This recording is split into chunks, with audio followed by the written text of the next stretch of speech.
You have two chances to join Michael Voris in Canada. The first in Ottawa on May 24th, and the second on May 26th in Toronto, where he'll be speaking about the new evangelization and living your faith with charity and boldness. For all the details, just click on either of the links in the description.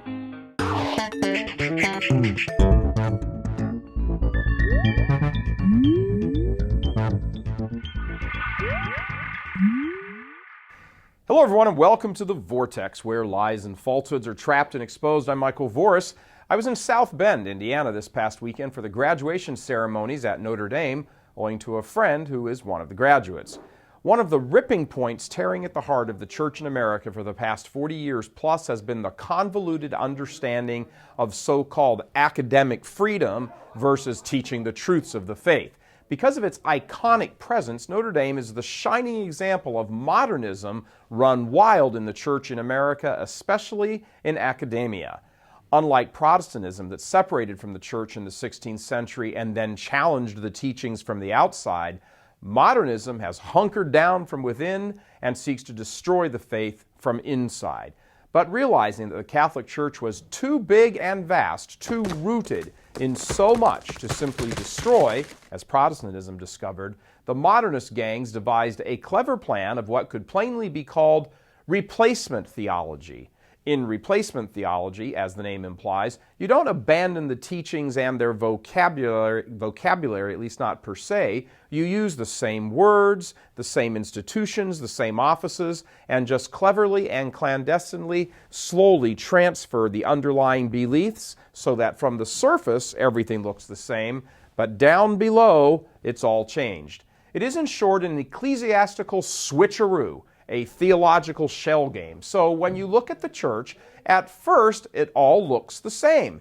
It's just that the flag of orthodoxy has come down and the flag of heterodoxy has been raised.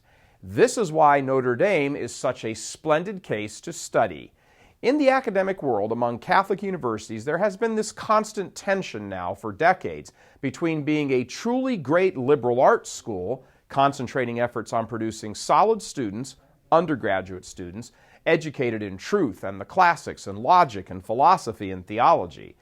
But alas, this outdated, old-fashioned approach is frowned upon by the more snooty among the academy. All the action these days is within research schools, schools that concentrate their efforts on developing world-renowned graduate programs that attract, no surprise here, large sums of money for future Nobel Prize winners to strut their stuff and bring accolades, not to mention more money, down on the heads of campus leaders. Notre Dame has been playing the institutional peer game for a few decades now, the game where you try very, very hard to be just like all the other big-name schools that are known for their graduate school programs, schools like Harvard, Yale, Stanford, etc. It's been the little brother syndrome at Notre Dame since about the 1990s or so. The problem is, the big brothers don't really like a little Catholic brother like Notre Dame playing in their sandbox with all that morality stuff Notre Dame brings along.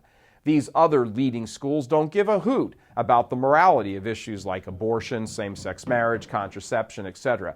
They openly embrace all of these things, and as long as Notre Dame has that terrible Catholic label, they see that as an impediment to hanging with the big dogs. You see, the big dogs attract huge government dollars for research work performed at and by their grad students and professors. Research work, for example, looking into embryonic stem cell research for starters. The rub between being a great Catholic undergrad liberal arts school versus a highfalutin big dog research institution graduate program has been not just ideological but also moral. One of the speakers from the Board of Trustees at the commencement exercises this weekend even talked about this tension in his speech. It's been known for decades now and been the source of a heated debate, especially at Notre Dame. And it comes down to this. In order to become a great research institute, Notre Dame will have to eventually scrap what little remains of its Catholic character because the other research universities treat them as the red-headed stepchild.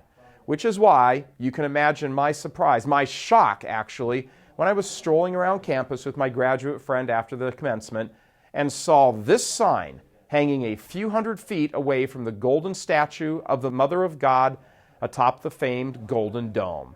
Our vision, it says, is to build a great Catholic university for the 21st century, one of the preeminent research institutions in the world, signed, of course, by Father Jenkins, who's all buddies with Obama, to which, with a heavy heart, a faithful Catholic could only respond, like you've built a great Catholic university to this point, where students en masse reject church teaching on practically every level, are celebrated when they do for challenging the faith and using their academic freedom in doing so.